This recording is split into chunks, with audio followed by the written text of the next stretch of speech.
Okay, hello everyone. So in this video, I'm going to discuss about Bohr's model of atom. तो boards model of atom क्या था? जैसे कि मैंने previous video पे मैंने रदरफोर्ड्स मॉडल के बारे में डिस्कस किया था, रदरफोर्ड्स के लिमिटेशंस के बारे में डिस्कस किया था। यहाँ पे मैं बोर्ड्स मॉडल ऑफ एटॉम के बारे में डिस्कस करने जा रहा हूँ। ओके। तो बोर्ड्स मॉडल ऑफ एटॉम में boards model of hydrogen atom specially, ठीक है, हाइड्रोजन एटॉम क्योंकि it's the most simplest form of atom, right, को डिस्कस करने के लिए यहाँ पे हम लोग, यहाँ पे बोर्ड ने क्या किया था, तीन पोस्टलेट दिए थे, right. Okay, so we are going to discuss all the three postulate. सबसे पहला पोस्टलेट क्या बताता है? सबसे पहला पोस्टलेट बताता है कि जो रदरफोर्ड ने मतलब एक्सप्लेन करने, मतलब कुड नॉट एक्सप्लेन, राइट। तो what is this theory actually? It says that an electron in an atom could revolve in a certain stable orbits. Okay, तो ये हो गया मेरा nucleus, this is my nucleus जो positive charge होता है। Okay, and these are the orbits. ये मेरा एक ऑर्बिट हो गया, ठीक है। ये मेरा दूसरा ऑर्बिट हो गया, ठीक है। ओके, अच्छा। अभी आगे जाके आपको पता चलेगा कि हर ऑर्बिट्स के अलग अलग एनर्जी होते हैं। जैसे कि सपोज फॉर एग्जांपल एक ऑर्बिट का, मैं एक एग्जांपल दे रहा हूँ। जैसे कि नीचे वाले ऑर्बिट का अगर कुछ एनर्जी हुआ, लाइक फॉर एग्जांपल अगर मैं पकड़ू 1 इलेक्ट्रॉन वोल्ट हुआ, तो ऊपर वाला होगा हमारा 2 electron volt, something like that. ठीक है, हर इलेक्ट्रॉन ये का ऑर्बिट का अलग अलग एनर्जी लेवल होता है। चलिए, ठीक। ओके, अभी यहाँ पे क्या बोला गया है कि जब भी एक इलेक्ट्रॉन रिवॉल्व करता है, ठीक है, जब भी एक इलेक्ट्रॉन, जैसे कि ये आप एक इलेक्ट्रॉन मैंने पकड़ लिया, जब भी ये इलेक्ट्रॉन इस ऑर्बिट पे जब भी वो रिवॉल्व कर रहा होगा, ठीक है, वो क्या करेगा? वो कभी भी कुछ रेडिएट नहीं करेगा without the emission of radiant energy, ठीक है। In contrary to the electromagnetic theory, electromagnetic theory क्या बताता है कि जब भी कोई भी इलेक्ट्रॉन रिवॉल्व करता है तो क्या करता है, वो कुछ इलेक्ट्रॉन, वो कुछ एनर्जी रेडिएट करता है अपने सराउंडिंग पे, ठीक। Okay, each atom has a certain definite stable states in which it can exist, and each possible state has a definite total energy. These are called stationary states of an atom. मतलब जब भी एक electron, इसका मतलब क्या हो गया कि जब भी एक इलेक्ट्रॉन एक ऑर्बिट पे रिवॉल्व कर रहा है, वो क्या करेगा? वो कभी एक एनर्जी रेडिएट नहीं करेगा, ठीक है। और वो क्या है, वो उस हर एटॉम का क्या होता है ना, हर एटॉम का एक स्टेबल स्टेट होता है, ठीक है, जहां पे वो एग्जिस्ट करता है। ठीक है, स्टेबल स्टेट का मतलब ना वो इलेक्ट्रॉन डोनेट करेगा ना वो इलेक्ट्रॉन एक्सेप्ट करेगा, that is a stable state. तो हर एटम का एक खुद का एक स्टेबल स्टेट होता है, और उस स्टेबल स्टेट पे क्या होता है, every atom will have a एक टोटल एनर्जी रहेगा, वो टोटल एनर्जी ना बढ़ेगा ना घटेगा उस स्टेबल स्टेट पे। और उसी को हम लोग क्या बोलते हैं? उसी को हम लोग बोलते हैं एटम का स्टेशनरी स्टेट, ठीक। तो फर्स्ट पोस्टुलेट का मतलब क्या है? बेसिक सा आइडिया क्या है? बेसिक सा आइडिया है कि एक इलेक्ट्रॉन क्या करता है, जब भी एक इलेक्ट्रॉन एटम के आसपास रिवॉल्व करता है, जब भी एक इलेक्ट्रॉन एक एटम के आसपास रिवॉल्व करता है, वो क्या करता है? वो रेडिएट नहीं करता है, ठीक है, वो रेडिएट नहीं करता है, एनर्जी रेडिएट नहीं करता है, and that is a stable state, simple. अभी अभी नेक्स्ट वाला कंडीशन थोड़ा सा और डिफाइन करता है कि इलेक्ट्रॉन कौन से ऑर्बिट्स पे डिफाइन करेगा। चलिए, तो इलेक्ट्रॉन जब भी एक न्यूक्लियस के आसपास जब भी वो रिवॉल्व करेगा, वो उन्हीं ऑर्बिट्स पे रिवॉल्व करेगा। देखिए, अभी जैसे कि ये इलेक्ट्रॉन, ये ब्लू कलर वाला इलेक्ट्रॉन मैंने जो ड्रॉ किया, दिस इलेक्ट्रॉन, ये इलेक्ट्रॉन रिवॉल्व कर रहा है इस ऑर्बिट के आसपास। उसका क्या होगा? उसका उसका खुद का एक एंगुलर मोमेंटम होगा, डेफिनेटली उसी ऑर्बिट पे उसका एक खुद का एक एंगुलर मोमेंटम होगा, ठीक है। और वो एंगुलर मोमेंटम जो है, वो एंगुलर मोमेंटम जिसको हम लोग एल से रिप्रेजेंट करते हैं, वो एंगुलर मोमेंटम क्या होना चाहिए? Should be an integral multiple of H by twice pi. H by twice pi है, उस एच बाई ट्वाइस पाई का क्या होना चाहिए? इंटीग्रल मल्टीपल, मतलब एन इंटू समथिंग। और एन क्या होना चाहिए? एन इज एन इंटीजर, मतलब ये 1 हो सकता है, 2 हो सकता है, 3 हो सकता है, कुछ भी एक इंटीजर होना पड़ेगा, ठीक है। अच्छा, अभी यहाँ पे एच क्या होता है? H is nothing but it is the Planck's constant, ठीक है। तो सिंपल सी बात है, इलेक्ट्रॉन गेज, इसका इस्तेमाल हम लोग आगे जाके जब हम लोग बोर के थ्योरी को हम लोग पढ़ेंगे, तब हम लोग इसका इस्तेमाल आज ही करेंगे इस मॉडल के बाद। तो इलेक्ट्रॉन उसी ऑर्बिट्स पे रिवॉल्व करती हैं जिन ऑर्बिट्स का जो एंगुलर मोमेंटम होता है वो इंटीग्रल मल्टीपल होता है एच बाई ट्वाइस पाई का। चलिए, दूसरा पोस्टलेट हो गया। तीसरा पोस्टलेट क्या होता है? अभी जैसे कि मैंने बताया, अ, अभी जैसे कि मैंने बताया, ये वाला नीचे वाला क्या करता है? इसका इलेक्ट्रॉन है, इसका एनर्जी है, 2 इलेक्ट्रॉन वोल्ट, और इसका एनर्जी है, चलिए 2 ना पकड़ के एक काम करते हैं, इसको 3 ही पकड़ लेते हैं। ठीक है, just second, just second, just second, just minute.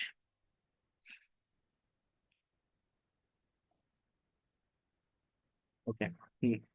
तो जैसे मैंने बताया, 2 इलेक्ट्रॉन वोल्ट है, दूसरे का मैंने जस्ट ऐसे एग्जांपल पकड़ा, ये यूजुअली तो नेगेटिव में ही होता है ये सारे एनर्जीज, तो मैंने जस्ट ऐसे एक एग्जांपल में पकड़ा, ठीक है।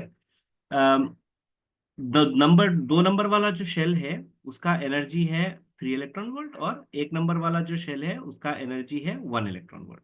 ओके। अभी एक इलेक्ट्रॉन जब भी एक ट्रांजिशन करता है from one of the specified non orbiting orbits to another of lower energy, मतलब जब एक इलेक्ट्रॉन, ये वाला इलेक्ट्रॉन जब एक 2 नंबर ऑर्बिट से 1 नंबर ऑर्बिट पे जब वो आता है, वो क्या करता है, वो एनर्जी सराउंडिंग पे रेडिएट करेगा। ठीक। ओके। वो क्या करेगा, वो सराउंडिंग पे एनर्जी रेडिएट करेगा। चलिए बढ़िया, कोई दिक्कत नहीं है। व्हेन इट डज सो, जब वो ऐसे रेडिएट करता है, a photon is emitted having energy equal to energy difference between the initial and final state, मतलब when it does so a photon is emitted having energy equal to the energy difference between the, अच्छा, अभी initial state क्या है, initial, ये मेरा initial state है, और ये वाला जो स्टेट है this is the final state. ठीक। ओके। तो अभी वो जो एनर्जी जो रेडिएट करेगा, वो एनर्जी क्या होगा, वो एनर्जी जो रेडिएट करेगा, it will be the energy of the photon. Photon का एनर्जी कितना होता है, एच न्यू होता है। Okay, and it will be equal to what, it will be equal to the energy difference between the initial and the final state. Initial का energy क्या है, E आई, और फाइनल का है ई एफ। ठीक है, तो ई आई माइनस ई एफ होना चाहिए। ठीक है, E I minus E F. I hope आपको समझ में आ गया। एक बार समराइज कर लेते हैं Bohr's model of atom. Bohr's model, पहला मॉडल क्या, पहला पोस्टलेट क्या बोलता है, 3 ही पोस्टलेट्स है। पहला पोस्टलेट क्या बताता है, पहला पोस्टलेट बताता है कि जब भी एक इलेक्ट्रॉन क्या करता है, रिवॉल्व करता है इन स्टेबल ऑर्बिट, वो क्या करता है, कोई एनर्जी रेडिएट नहीं करता है। सिंपल सी बात। इलेक्ट्रॉन उन्हीं ऑर्बिट्स पे रिवॉल्व करती हैं जिनका एंगुलर मोमेंटम क्या होता है, जिनका angular momentum is an integral multiple of h/2 पाई। चलिए ये भी ठीक है। और जब एक इलेक्ट्रॉन एक स्टेट से दूसरे स्टेट तक, मतलब एक ऑर्बिट से दूसरे ऑर्बिट पे वो क्या करेगा, वो ट्रांजिट करता है। ठीक है, एक ऑर्बिट से दूसरे ऑर्बिट, मतलब पहला ऑर्बिट जो था वो हायर एनर्जी लेवल पे था, और दूसरा अभी ऑर्बिट जो है वो लोअर एनर्जी लेवल पे है। वो क्या करेगा, वो एनर्जी रेडिएट करता है, and that energy will be equal to the energy of a photon. ठीक है, फोटोन के एनर्जी के बराबर होगा, and that energy of photon will be equal to initial energy minus final energy. I hope it is completely clear. चलिए बढ़िया।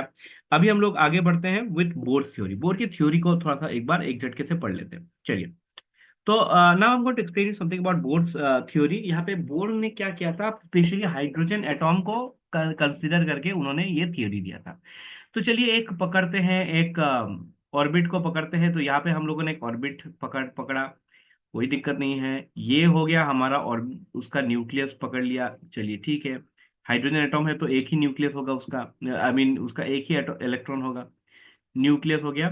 चलिए, और इस न्यूक्लियस का चार्ज प्लस जेड ई। जेड क्या होता है, जेड होता है एटॉमिक नंबर, और ई होता है हमारा चार्ज ऑफ 1 इलेक्ट्रॉन या फिर 1 प्रोटॉन। ठीक है, तो अभी अगर एटॉमिक नंबर 1 हुआ तो 1 ही हो जाएगा, 2 हुआ तो 2 ही हो जाएगा, 3 हुआ तो 3 ही हो जाएगा, कोई दिक्कत नहीं है। चलिए, उसके बाद इसके आसपास क्या हो रहा है, द इलेक्ट्रॉन इज रिवॉल्विंग। ठीक है, इलेक्ट्रॉन यहाँ पे रिवॉल्व कर रहा है। चलिए ठीक है, और it is moving revolving with the velocity of, वो जो रिवॉल्व कर रहा है it is revolving with the velocity of v। कोई दिक्कत नहीं। ओके, तो यहाँ पे अकॉर्डिंग टू बोर्ड थ्योरी, ठीक है, अकॉर्डिंग टू बोर्ड थ्योरी, जब भी एक इलेक्ट्रॉन, ठीक है, जब भी एक इलेक्ट्रॉन जिसका चार्ज था ई, वो एक न्यूक्लियस के आसपास रिवॉल्व कर, जब भी वो एक इलेक्ट्रॉन एक न्यूक्लियस के आसपास रिवॉल्व करता है, वो क्या करता है, वो कभी भी इलेक्ट्रॉन डोनेट, वो कभी भी एनर्जी रेडिएट नहीं करता है। राइट, एक एनर्जी रेडिएट नहीं करता है। चलिए ठीक है। ओके, तो आगे इसको पढ़ते हैं। तो अभी देखिए, जब भी वो रोटेट कर रहा है, यहाँ पे क्या होगा, एक इलेक्ट्रोस्टैटिक फोर्स आ जाएगा। ठीक है, एक इलेक्ट्रोस्टैटिक फोर्स आने लगेगा। ठीक है, और वो जो इलेक्ट्रोस्टैटिक फोर्स जो होगा, ठीक है, वो जो इलेक्ट्रोस्टैटिक फोर्स जो होगा, that electrostatic force will be equals to F is equals to K into Q1 Q2 by R square. ठीक है, तो Q1 का मतलब होता है चार्ज ऑफ द न्यूक्लियस, तो चार्ज ऑफ द न्यूक्लियस है Ze। ठीक है, Z मैंने क्यों लिखा पता है ना, Z is atomic number. Atomic number क्या बताता है, number of electrons and number of protons. और यहाँ पे Q2 के जगह पे मैं क्या लिखूंगा, एक इलेक्ट्रॉन लिखूंगा क्योंकि एक ही इलेक्ट्रॉन है। और यहाँ पे लिख दूंगा मैं R²। तो यहाँ पे क्या हो जाएगा, यहाँ पे हो जाएगा मेरा K × ZE² bye R²। Z के जगह पे हम लोग R1 लिख सकते हैं, वो आगे जाके मैं लिखूंगा, फिलहाल इसको जनरल रख रहे हैं। अभी देखो, ये इलेक्ट्रॉन क्या कर रहा है, ये इलेक्ट्रॉन इस ऑर्बिट के आसपास रिवॉल्व कर रहा है, so definitely centripetal force should be equal to. तो इसका मतलब यहाँ पे क्या होना चाहिए, सेंट्रीपेटल फोर्स जो है, right, the centripetal force should be equal to electrostatic force. कोई दिक्कत नहीं है, आई होप सबको समझ में आ चुका है मैंने ये क्यों लिखा है, इलेक्ट्रोस्टैटिक। तो सेंट्रीपेटल फोर्स का फॉर्मूला पता है आप सभी को, mv²/r। ग्रेट। और इलेक्ट्रोस्टैटिक फोर्स जो है वो क्या है, K × ZE² बाय R²। चलिए, अभी एक काम करते हैं, थोड़ा सा इसको शॉर्ट करते हैं। आर और स्क्वायर को इसके यहाँ पे कैंसिल कर देते हैं, तो यहाँ पे क्या आ जाता है, यहाँ पे बन जाता है हमारा, आ, यहाँ पे हमारा बन जाता है implies R = K × ZE² bye mv²। कोई दिक्कत नहीं है, चलिए इसको हम लोग एक काम करते हैं, इक्वेशन नंबर 1 पकड़ लेते हैं। ठीक। अच्छा, तो यहाँ पे आ गया हमारा ये this is suppose to be the radius, right. Atom का जो रेडियस होना चाहिए, ऑर्बिट का जो रेडियस होना, जिस ऑर्बिट पे वो इलेक्ट्रॉन रिवॉल्व कर रहा है उस ऑर्बिट का रेडियस इतना ही होना चाहिए। चलिए ठीक। अभी आते हैं, अभी हम लोगों ने थोड़ी देर पहले बोर का जो सेकंड पोस्टुलेट पढ़ा था, ठीक है। उस सेकंड पोस्टुलेट को, मतलब ये वाला पोस्टुलेट मैं आपको दिखा देता हूँ एक बार, ठीक है, ये सब चीजें आप याद रखिएगा। ये जो सेकंड पोस्टुलेट हम लोगों ने पढ़ा था रिगार्डिंग द एंगुलर मोमेंटम, तो इस कंडीशन को हम लोग बोलते हैं बोर का क्वांटाइजेशन कंडीशन बोलते हैं। क्या बोलते हैं इसको हम लोग, we call it as a quantization condition. ठीक है, मतलब L = NH/2 पाई।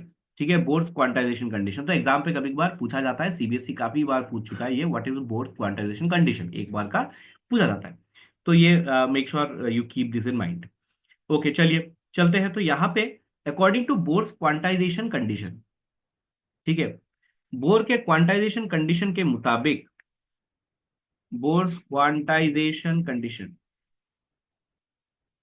थोड़ा सा रुकिए, मैं इस चीज को कंप्रेस कर लेता हूं so that I get the maximum space available.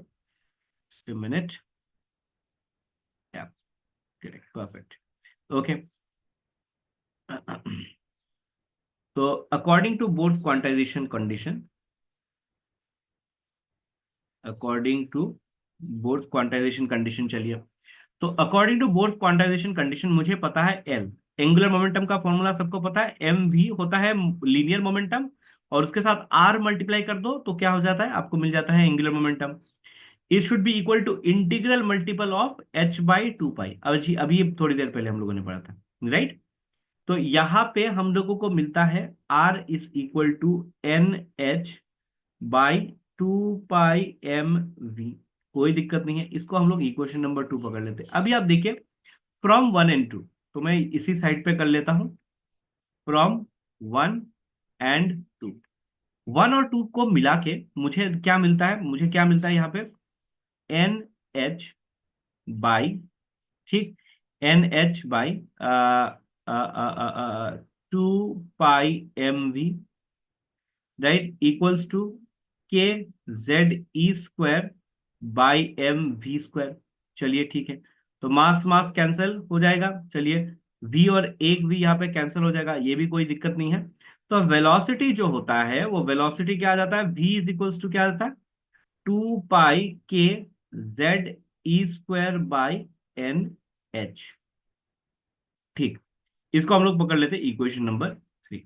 अभी मुझे क्या निकाल, मेरा मेन मकसद था, मुझे रेडियस निकालना है, ठीक है, रेडियस के बारे में निकालना है, ठीक है, रेडियस का वैल्यू मुझे निकालना है। चलिए, तो यहाँ पे यहाँ पे यस, करेक्ट।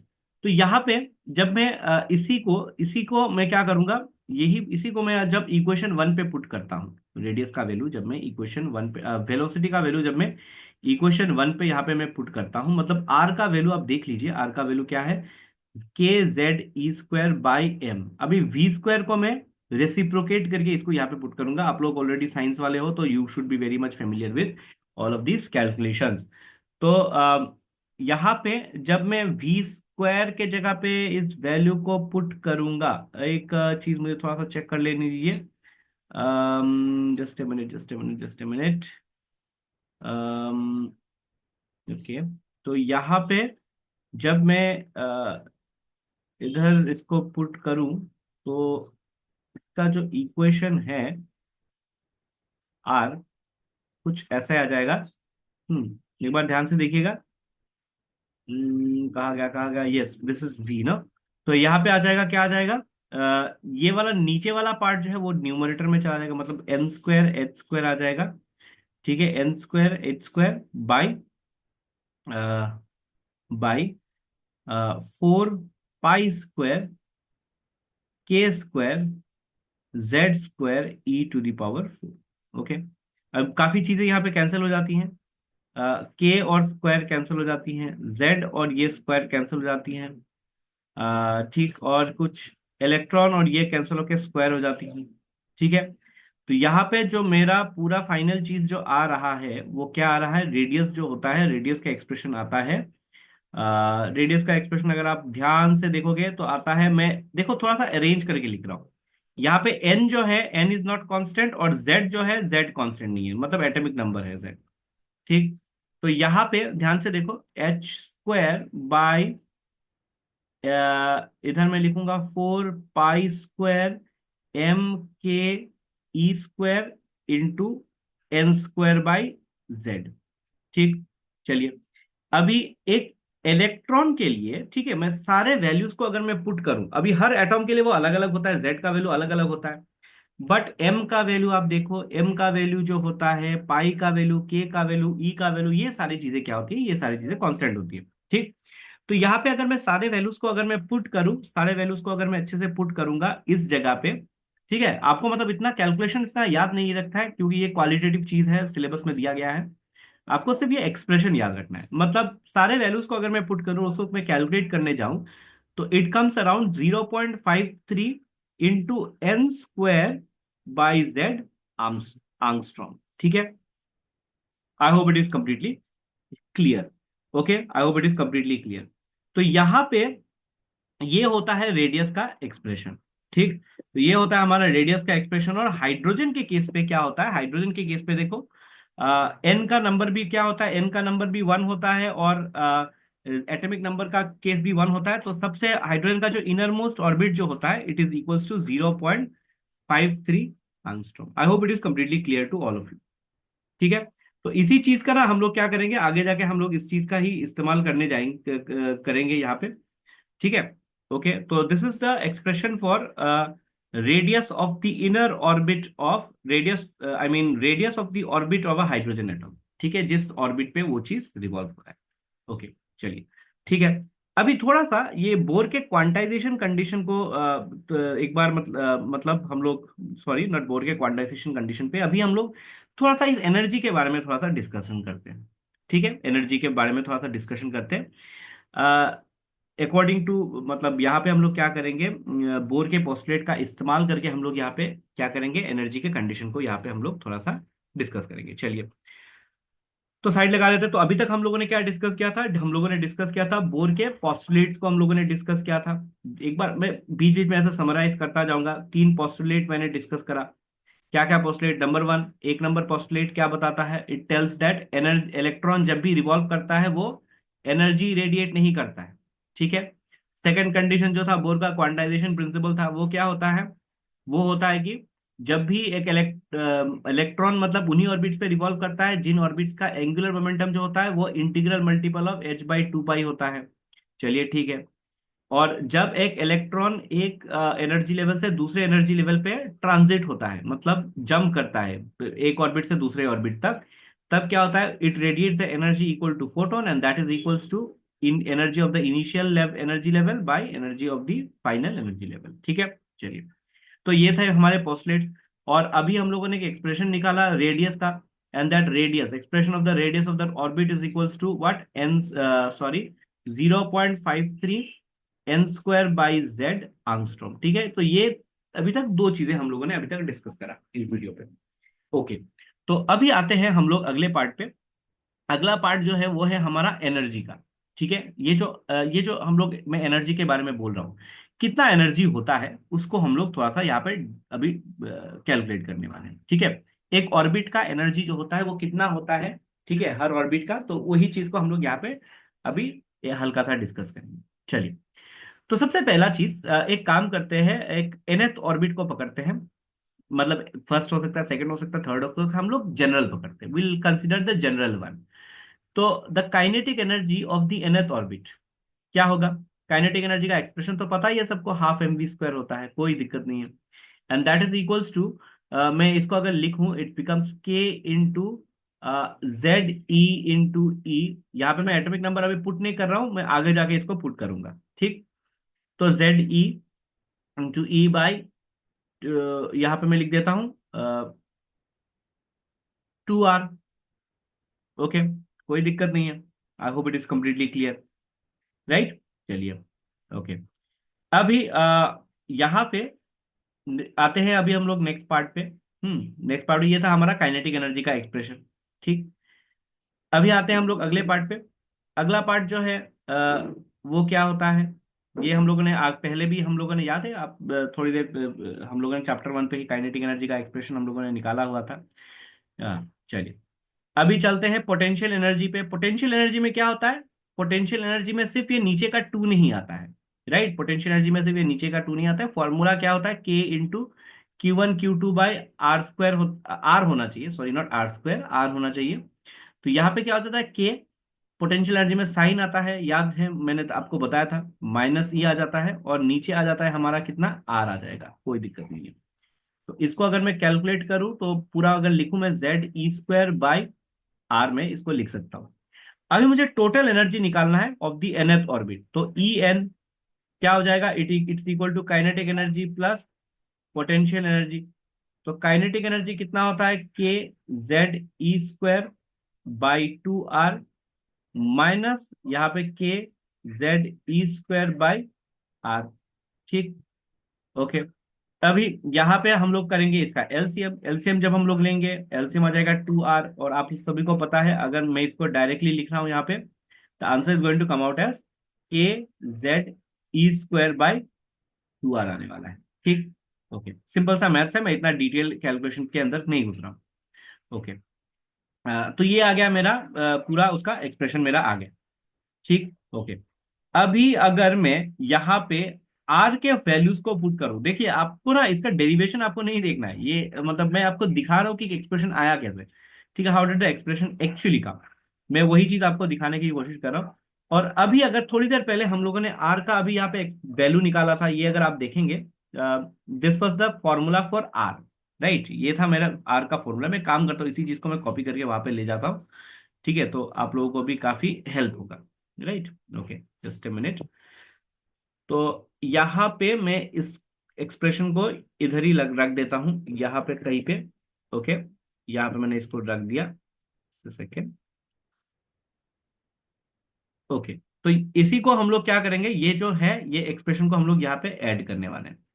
ओके, तो अगर आप देखोगे यहाँ पे क्या हो जाएगा, KZE²बाई 2 इंटू आर का जो न्यूमरेटर है वो नीचे आ जाएगा, तो मतलब n²H² नीचे आ जाएगा, और ऊपर में आ जाएगा 4π² MKE²Z। ठीक, अभी यहाँ पे मैं क्या करूंगा, यहाँ पे मैं सारे कांस्टेंट्स का ना वैल्यू पुट कर दूंगा, जो कांस्टेंट्स वाले हुए हैं, मैं जो जो कांस्टेंट वाले हैं, सबको मैं हाईलाइट कर रहा हूँ। के कांस्टेंट है, ई का वैल्यू कांस्टेंट है, 4π² MKE² कांस्टेंट है, और एच का वैल्यू कांस्टेंट है। सारे कांस्टेंट को अगर मैं पुट कर दूं, और टू का वैल्यू कांस्टेंट है, सारे कांस्टेंट को अगर मैं पुट कर दूं, पुट करने के बाद यहाँ पे जो वैल्यू जो आता है, ठीक है, वो वैल्यू क्या होगा, वो आता है, मैं शॉर्ट में लिख रहा हूँ क्योंकि इतना कैलकुलेट करना अभी पॉसिबल नहीं है, -13.6 Z² by N² electron volt.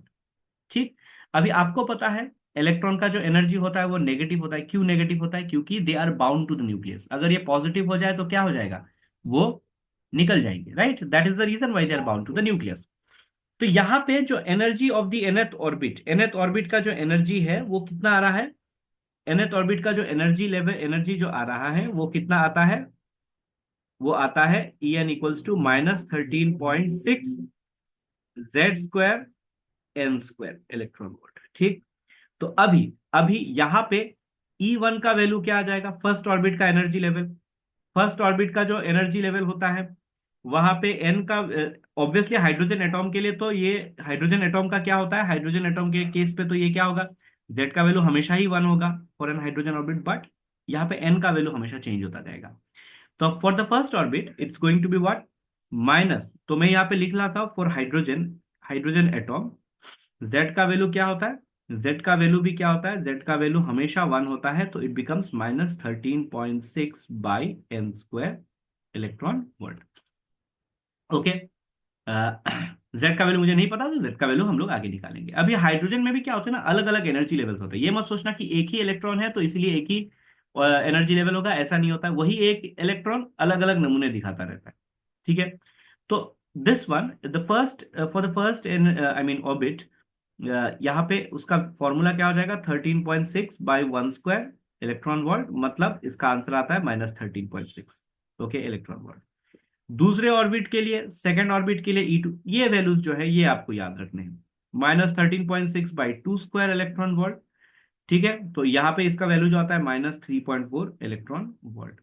ठीक है, तो आप देखिए इवेंचुअली मतलब क्या हो रहा है ना, एनर्जी बढ़ता जा रहा है जितना दूर हो रहा है, मतलब ये नेगेटिव की तरफ घट रहा है ना। -13.6 देखो बहुत छोटा है, उससे देखो काफी बड़ा है, -3.4, राइट। तो तीसरा ऐसे करके अगर मैं कैलकुलेट करता जाऊं, the third energy level is -1 point, मैं अभी डायरेक्ट लिख रहा हूं, -1.5 electron volt, and the fourth energy level is -0.85। ज्यादा याद रखने की जरूरत नहीं है अभी तक, 4 तक ही याद रखते हैं। ठीक है, ओके। तो आप लोग सभी को समझ में आ गया कैसे मैंने एनर्जी लेवल्स को निकाला। ठीक है, so this is how the energy levels are calculated, और यही चीज आपको याद रखना है। तो हमारा तो आज हम लोगों ने ये चौथा चीज जो हम लोगों ने पढ़ा, the fourth thing that we have studied, उसको मैं यहाँ पे ऐड कर देता हूँ।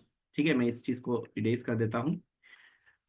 तो यहाँ पे हम लोगों ने पढ़ा कि एनर्जी लेवल्स के बारे में हम लोगों ने पढ़ा, what was the energy level of each orbit of the nth orbit. nth orbit का जो एनर्जी लेवल होता है वो क्या होता है, En equals to -13.6 into Z², sorry यहाँ पे मैंने Z⁴ लिख दिया, Z²/n² इलेक्ट्रॉन वोल्ट।